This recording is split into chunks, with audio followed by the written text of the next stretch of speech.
Full time ഇവിടെ വൃത്തിയാക്കുന്നതിന് ആൾക്കാരുണ്ട്. എപ്പോഴും ഈ പ്രദേശം എപ്പോഴും വൃത്തിയായിക്കൊണ്ടിരിക്കും. ഇത്രയും ആൾക്കാരുണ്ടായിട്ട് നമ്മളെ റോഡ് കണ്ടോ നീറ്റായിട്ട് കിടക്കുന്നുണ്ട്.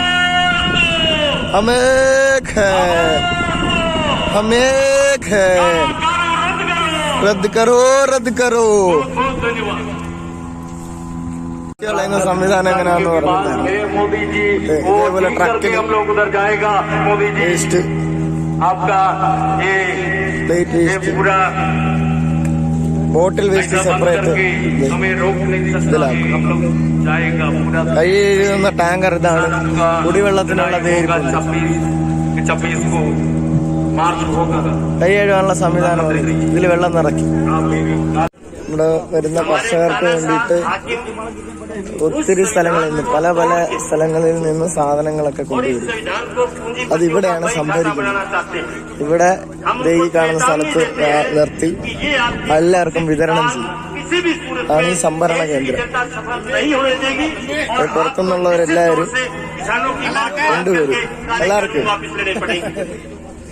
മദ്രസയാണെന്ന് ശേഖരണം സംഭരണ സ്ഥലം. തറയിൽ പോയതൊക്കെ പറക്കി എടുക്കുകയാണ് ബാബാജി. നല്ലതൊക്കെ ഈ ചാക്കുകൾ നിറയെ കപ്പലണ്ടിയാണ്. ചാക്ക് കണക്കിന് വേണമെങ്കിൽ എടുത്തോണ്ട് പോകാം. ഇഷ്ടത്തിന് എടുത്തോണ്ട് പോകാം. ആരും ചോദിക്കാൻ പറയാൻ ഒന്നുമില്ല. എത്ര കപ്പലുണ്ട്. ഇത് വറുത്തതാണ്.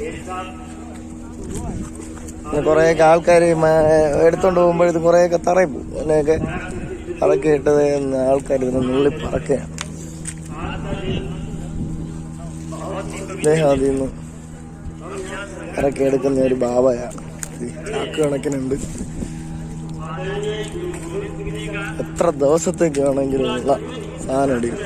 സപ്പോർട്ട് ചെയ്യാൻ വന്നിട്ട് ഈ മേവാട്ട് ക്യാമ്പിനെ കുറിച്ച് പറയാതെ പോയാൽ വലിയ കഷ്ടമായി പോകും. കാരണം ഇവരുടെ ചായ, ഈ ചായ എന്ന് പറഞ്ഞാൽ ലോക പ്രശസ്തമാണ്. നല്ല ടേസ്റ്റ് എന്ന് പറഞ്ഞാൽ ഇത് ഇങ്ങനെ ഒരു ചായ കുടിക്കാൻ നമ്മൾ രാവിലെ ഉറക്കം എണീക്കുന്ന ഇവരുടെ ചായ കുടിക്കാൻ വേണ്ടിയാണ്.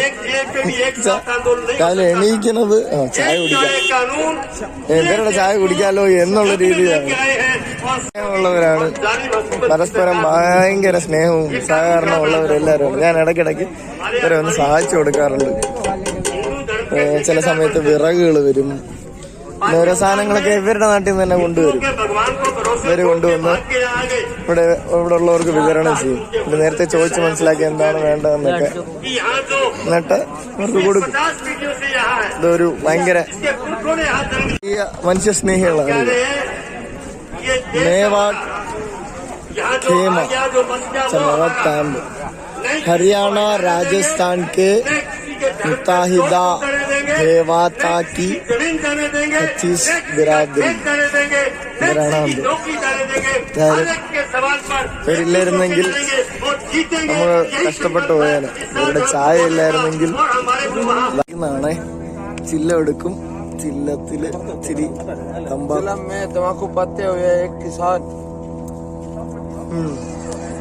ഇതില് കനലിടും. ഇനി കനല് പൊട്ടിച്ച് और आग धर के ओक्का पहनते हुए हमारे भावी उम्मीदवार आने वाला दाल तंबाकू बूढ़ा गांव से हमारे भावी उम्मीदवार സർപ്പത്ത് എന്ന് പറയുന്ന സാധനം ഇവരിവിടെ കൃഷി ചെയ്യുന്നതാണ്.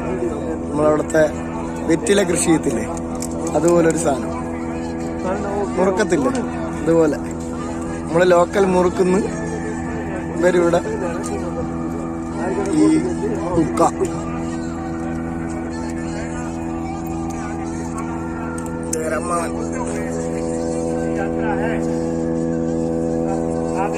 രാജസ്ഥാൻ സ്റ്റേറ്റ് കമ്മിറ്റി ക്യാമ്പ് ഓഫീസാണ്. ഇവിടെ നമ്മളെ സർദാർജികളെല്ലാരും ഉണ്ട്. ഇവിടെ നിന്നാണ് ഞാൻ വന്ന സമയത്ത് തന്നെ നമുക്ക് എല്ലാവർക്കും ബാഡ്ജൊക്കെ തന്നിരുന്നു.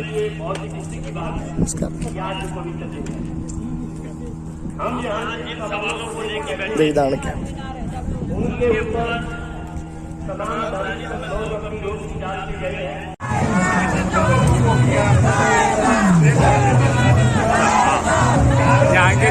ഇല്ല,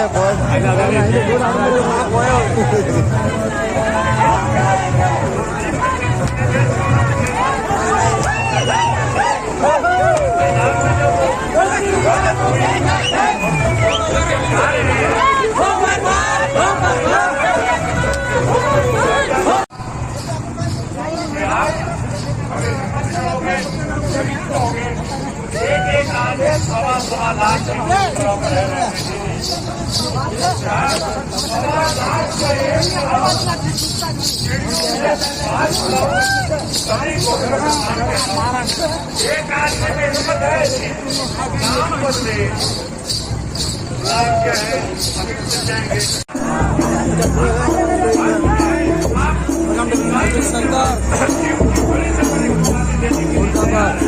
मोदी सरकार, आपका नाम क्या है?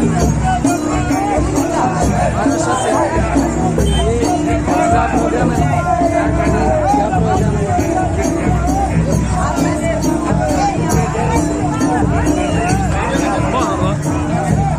Maharashtra culture Adivasi traditional dance is very tribal.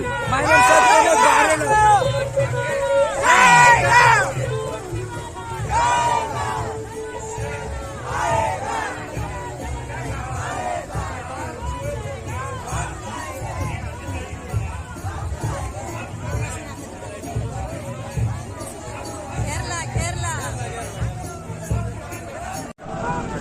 രാജ്യത്തെ കർഷകരെ രക്ഷിക്കുവാനുള്ള അവതാര പുരുഷനായി അവതരിച്ചുകൊണ്ടാണ് ഇന്ത്യയില് നരേന്ദ്രമോദി പ്രധാനമന്ത്രി പദത്തിലേക്ക് ഏറിയത്. പക്ഷേ രാജ്യത്തെ കർഷകരെ രക്ഷിക്കുകയല്ല അദ്ദേഹം ചെയ്തത്, മറിച്ച് കർഷകരുടെ ഇൻകം അറിയാവുന്ന കാര്യമാണ്.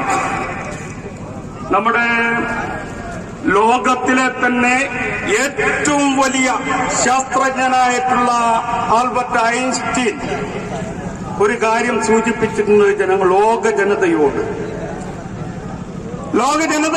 അദ്ദേഹം സൂചിപ്പിച്ചത് അധർമ്മചാരികളല്ല, അധർമ്മചാരികളുടെ അധർമ്മം കൊണ്ട്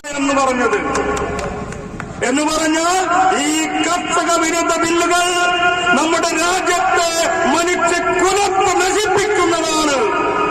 ആ മനുഷ്യകുലത്തെ നശിപ്പിക്കുന്ന കർഷക വിരുദ്ധ ബില്ലുകൾ പിൻവലിക്കുവാനുള്ള പോരാട്ടങ്ങളിൽ ഇന്ത്യ രാജ്യത്തെ സിഖ് മതമായാലും ക്രിസ്തു മതമായാലും ഹിന്ദു മതമായാലും പാർസി മതമായാലും ഏത് മതം ഇന്നലെ സത്യാഗ്രഹിക്കുന്ന സഹാക്കളെ ഇന്ന് രാവിലെ 11 മണിയായപ്പോ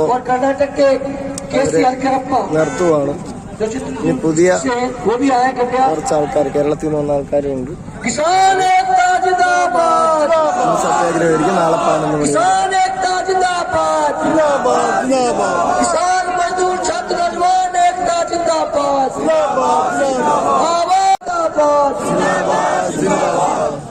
अभी जो साथी है संकाय साथी वो कृपया अपना स्थान ग्रहण करेंगे.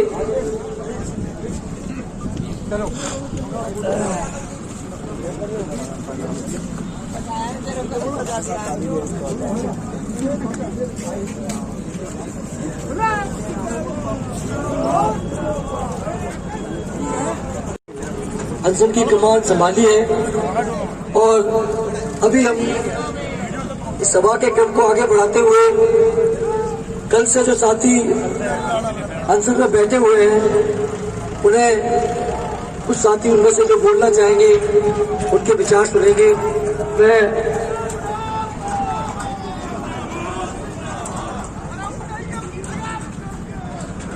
कृषि संकट से उभरे, कैसे खेती किसानी से जुड़े हुए आदमी की जेब में पैसा आए, कैसे खेती का आधारभूत ढांचा सिंचाई बिजली बांध मुहैया करवाया जाए, यही तो सिफारिशें हैं.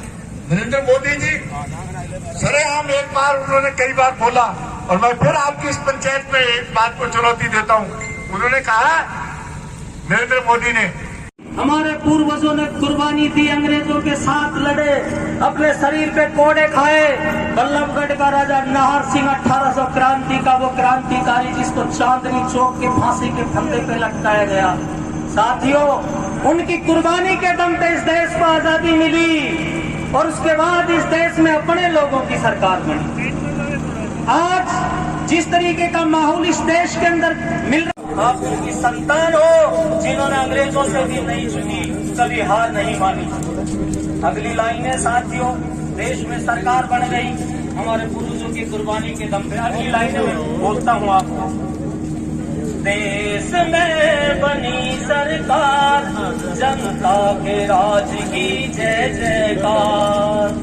देश में बनी सरकार, बिना ताल बिन लय का संगीत सुनाता हूँ। बताएं सबसे पहले क्या हुआ था? सबसे ज्यादा क्या हुआ था इस देश की जंगी आजादी में? हमने अपने लालों की जितनी दी कुर्बानी, तुमको एक गीत सुनाता हूँ, बिना ताल बिन लय का संगीत सुनाता हूँ, बिना ताल बिन लय का संगीत सुनाता हूँ। सुनो किसान हमारी जानी, सबसे पहले लालों ने जितनी दी कुर्बानी, तब जाकर अंग्रेजों ने कदर हमारी जानी। फिर आजादी ने भारत की हवा की पहचानी, फिर हमारे लोग अपनी सरकार, अपने लोग अपनी सरकार की व्यथा सुनाता हूँ, बिना ताल बिन लय का संगीत सुनाता हूँ, बिना ताल बिन लय का संगीत सुनाता हूँ। सबसे ज्यादा कुर्बानी शहादतें किसी, फिर भी आप एक काला कानून रद्द करने का तैयार नहीं है। आप सोचना पड़ेगा, ये राजा का शासन नहीं है, हमारा देश पे जनवाद चल रही।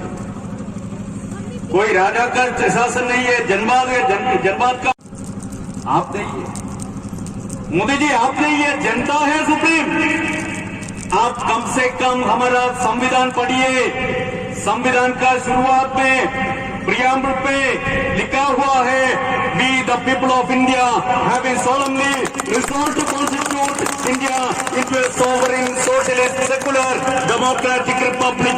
We the people of India, हम जनता है। मोदी जी आप, हम लोग पार्लियामेंट पे, मैं एक राज्यसभा का सदस्य हूँ। राज्यसभा का जो सदस्य हूँ छोटा बात है, लेकिन मैं किसान सभा का अखिल भारतीय जॉइंट सेक्रेटरी है, ये बड़ा बात है मेरी। राज्यसभा का सदस्य छोटा बात है।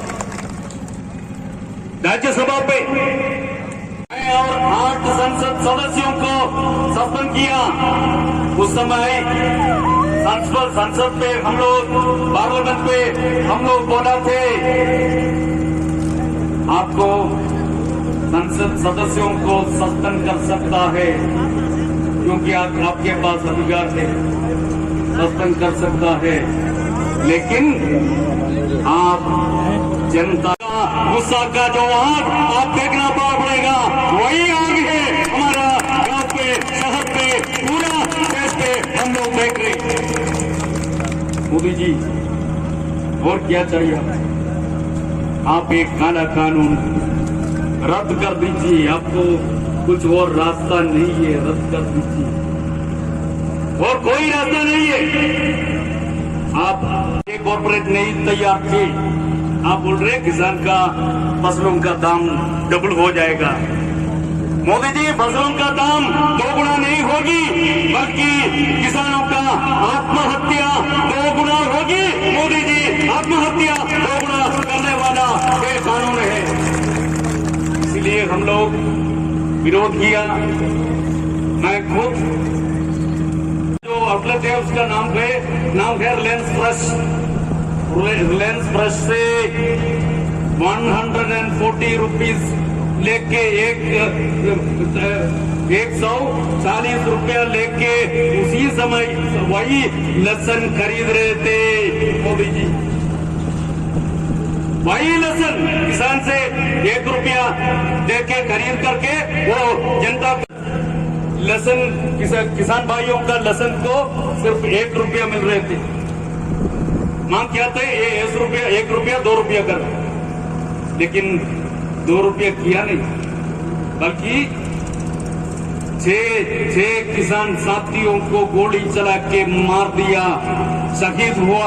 6 लड़ाई में 6 किसान साथियों का शहीद हुआ। कितना किसान भाइयों का शहीद हुआ, फिर भी आप अभी बोल रहे 26 को हमारा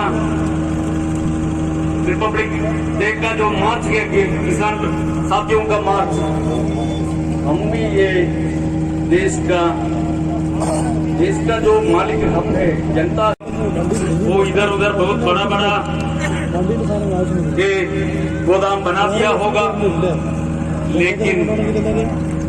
लेकिन अदानी का वोट से, अंबानी का वोट से नहीं आप उधर प्रधानमंत्री का रूप में उधर काम कर रहे।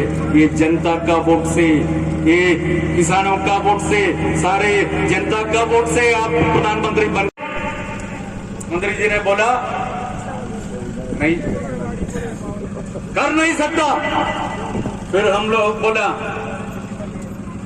सिर्फ एमएसपी घोषित करने में किसानों को एमएसपी नहीं मिलेगा, और आपका कानून एफसीआई एक फसल खरीदने का कानून नहीं है, बल्कि अदानी और अंबानी फसल खरीदने से कम उसी ये कानून में ये व्यवस्था करने का तैयार नहीं थे। अभी वो बोल रहे एमएसपी से ज्यादा देंगे।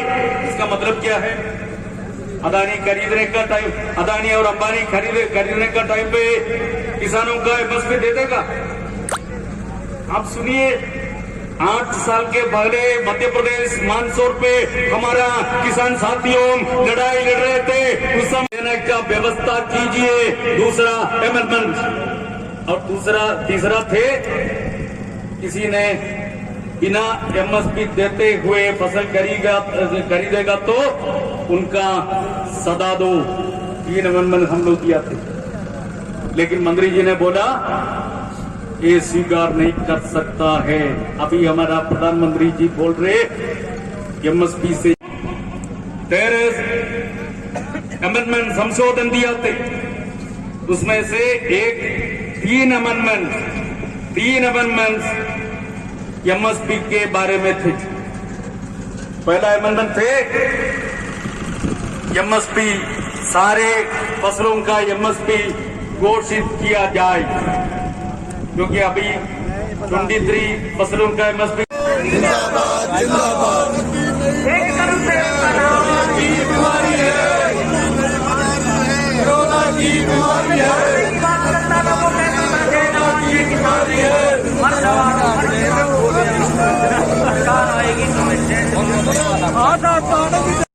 എടേ മണി 12 ഞാൻ ഇങ്ങനെ തേരാപ്പാര കിടന്ന് ഉറങ്ങാൻ വേണ്ടി പോയപ്പോഴാണ് നമ്മുടെ ഒരു സുഹൃത്തുണ്ട് ഇവിടെ, ചന്തു വിളിച്ചിട്ട് ചന്തുവിന്റെ ഒരു അങ്കിളാണ് നമ്മുടെ പഞ്ചാബി ക്യാമ്പിൽ. എന്നിട്ട് എനിക്ക് ഈ പാത്രത്തിൽ നിന്ന് നിറയെ പായസം, ഇത് നിറയെ പായസം. രാത്രി 12 മണിയായപ്പോൾ എനിക്ക് പായസം എടുത്തു തന്നിരിക്കുന്നത്, ഞാൻ കഴിച്ചുകൊണ്ടിരിക്കുക. ഈ പായസം ഉണ്ടല്ലോ മോളസേ, സൂപ്പർ എന്ന് പറഞ്ഞാൽ നമ്മൾ വീട്ടിൽ ഉണ്ടാക്കുന്ന പായസം ഒന്നുമല്ല, പോളി സാധനം. നമ്മളെ സുഹൃത്താ, നീ ചൂടുവെള്ളം കൊണ്ടുതരും, എന്തെങ്കിലും ആവശ്യം ഉണ്ടെങ്കിൽ പറഞ്ഞാൽ മതി, ചന്തു എല്ലാത്തിനും സഹായിക്കും. ചന്തുവിന്റെ കയ്യിലൊരു കത്തിയുണ്ട്, ആ കത്തിയുടെ പേരാണ് ചന്തുവിന്റെ കയ്യിലൊരു കത്തിയുണ്ട്, ശ്രീ സാഹിബ്. ആ കത്തിയുടെ പേരാണ്. എന്തോ രസം ഊരിയില്ല, കാണിച്ചു തന്നു. ബാക്കി